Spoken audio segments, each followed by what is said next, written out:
wasn't discussing cutworm, and we both agreed that it was cutworm. It's a dude over yonder in Arkansas, lives down at the end of the road, and he's that type of guy, down at the end of the road type of guy. Don't you agree? I do. Yeah. I like him. Yeah. Yeah. I think he's a good guy.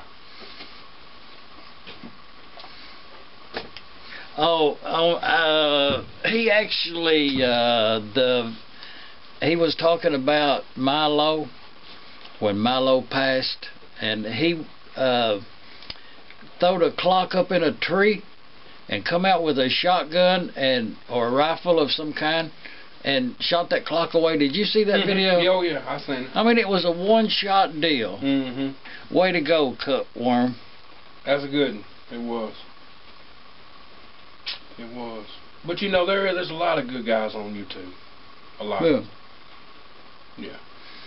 There is. Greg Porter and D.W. Darren down there in Florida. A stand-up kind of guy if it comes to a Volkswagen, you know.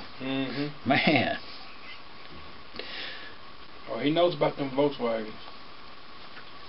I mean, if I had a Volkswagen, I'd want him to work on it. You know, he knows that much about them. But he has some problems with one every now and then, and you're going to do that if you work on enough of them. And Volkswagens was a good engine, but they have their problems.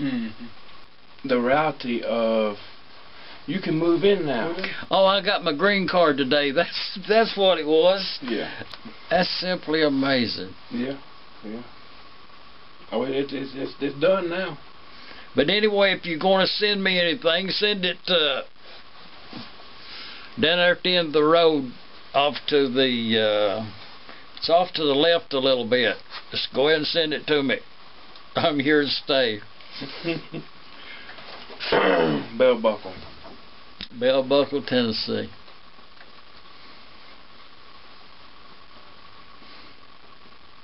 Oh, and I'll tell you what, I'll tell you something else too.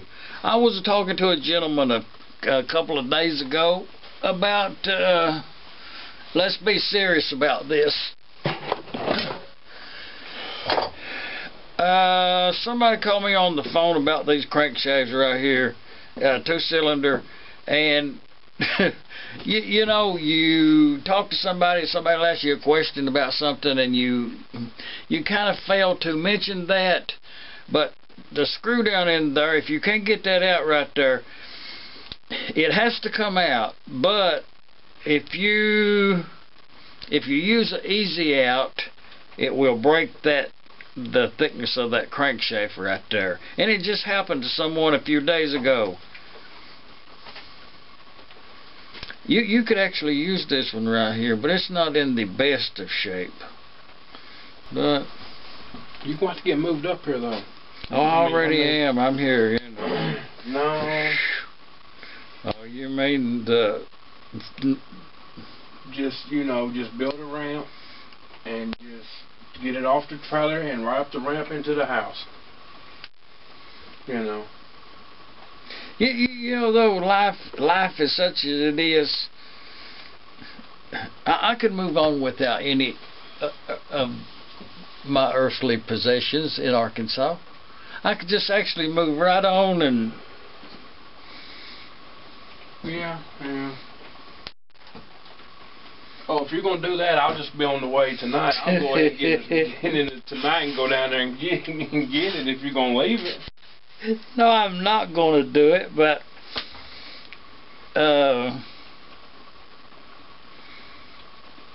okay, if I use that frame of mind, you know, that it would not have that any value to me, then if I bring it up here, do I start with the investment of zero in it?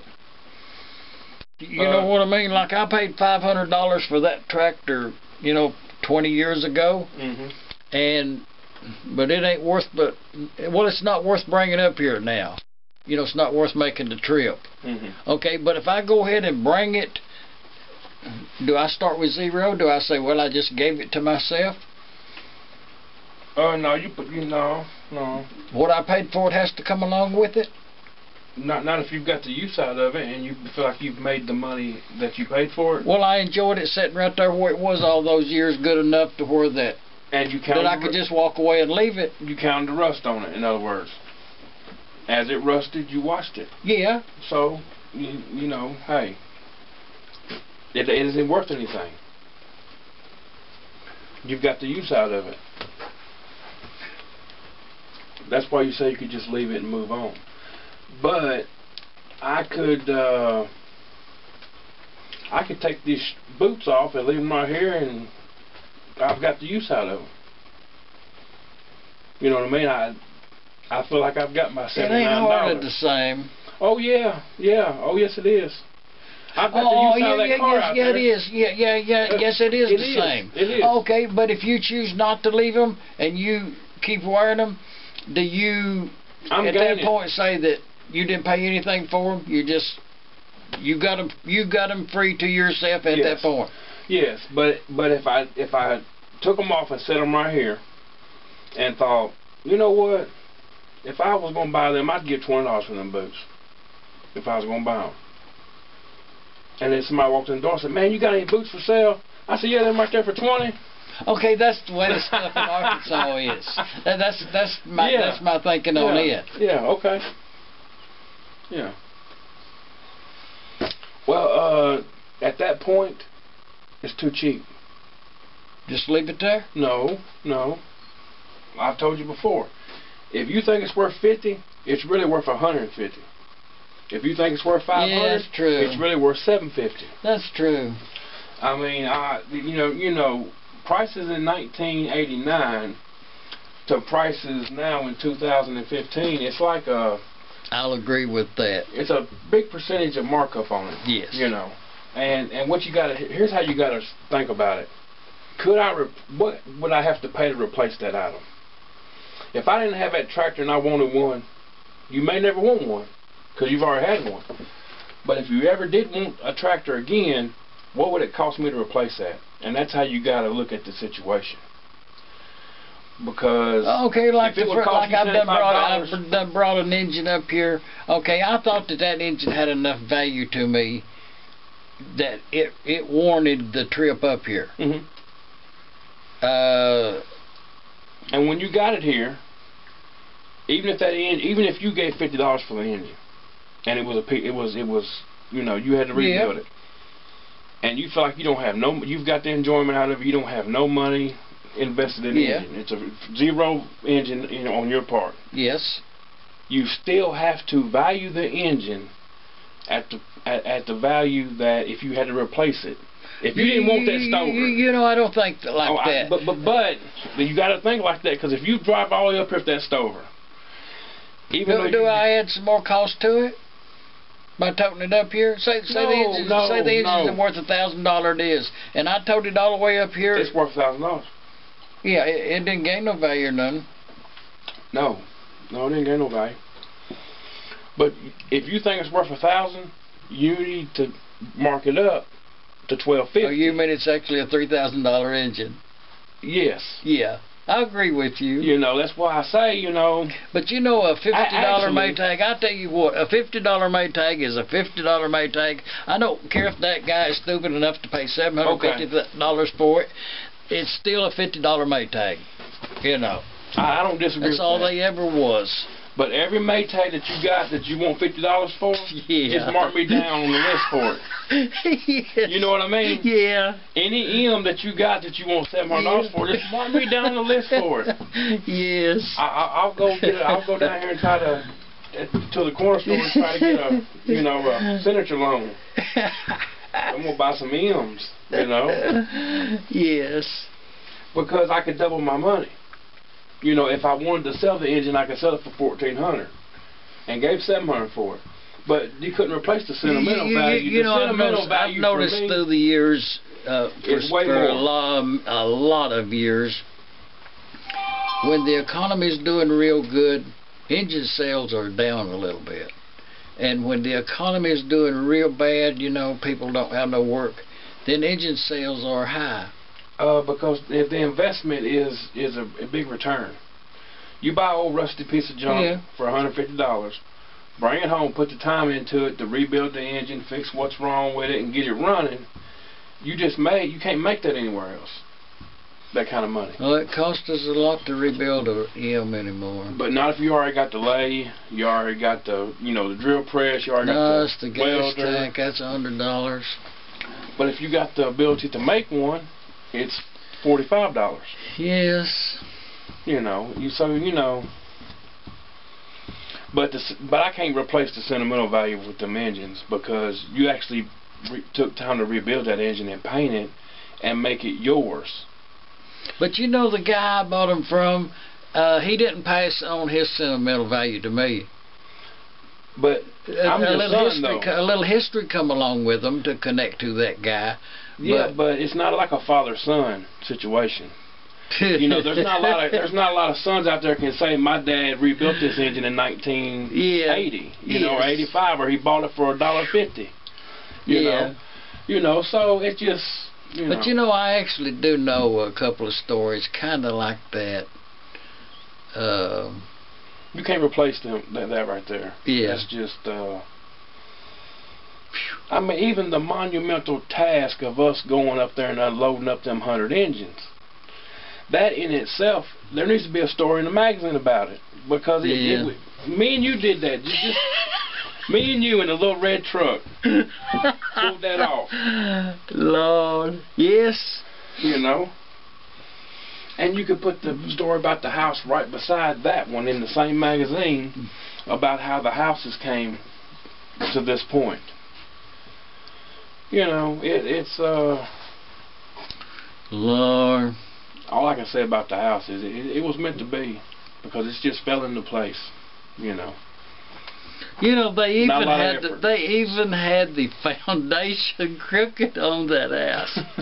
And they pulled it up and moved it. Ain't that something? Lord, that don't happen. That just does not happen. 24 foot out of line. Oh, you had a water line bust and repair in that mix. That's a lot, Yeah. It is. And the paperwork. Yep.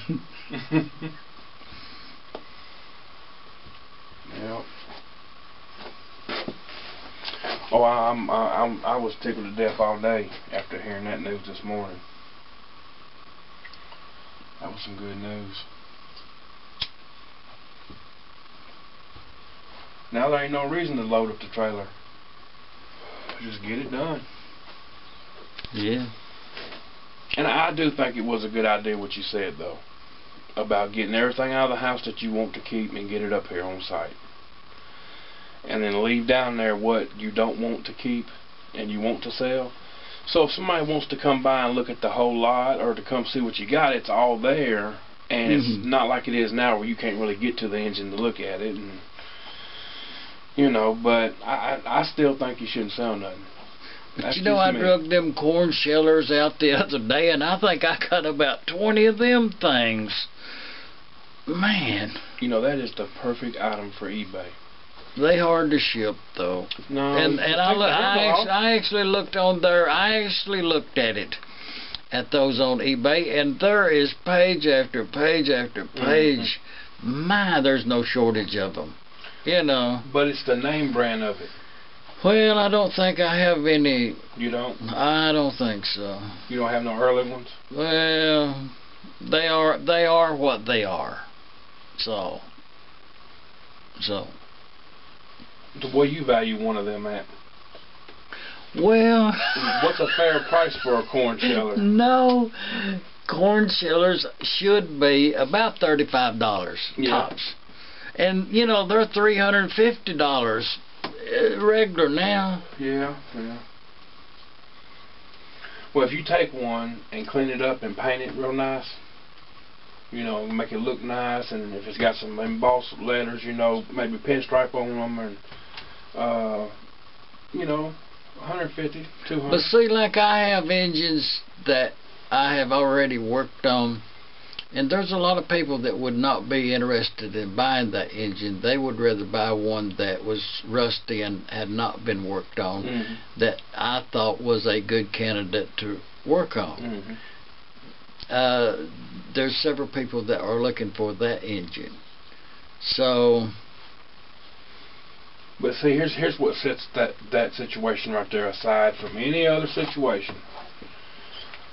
First off, is the reason why people don't want to buy engines that guys paint and they get running and they call them restored is because they're far from restored. They take a can of paint, spray paint the joker down, put a new decal on it, get it running, and call it restored. The difference between you and that person is you actually take the engine all the way apart, clean everything up, new rings, you know, best it could be, and put it back together, and then it's a rebuilt. It's not a restored engine, it's a rebuilt engine. And people aren't doing engines that way, in my opinion.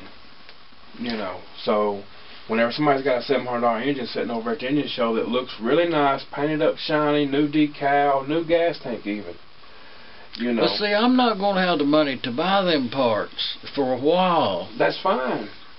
I'm not going to have any money at all to spend on engines.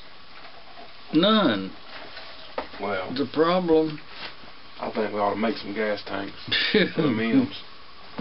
You know, just get a production of them going and just make, you know. Actually, I'd rather build them M's from now on in a hit and miss style and not have a gas tank in it.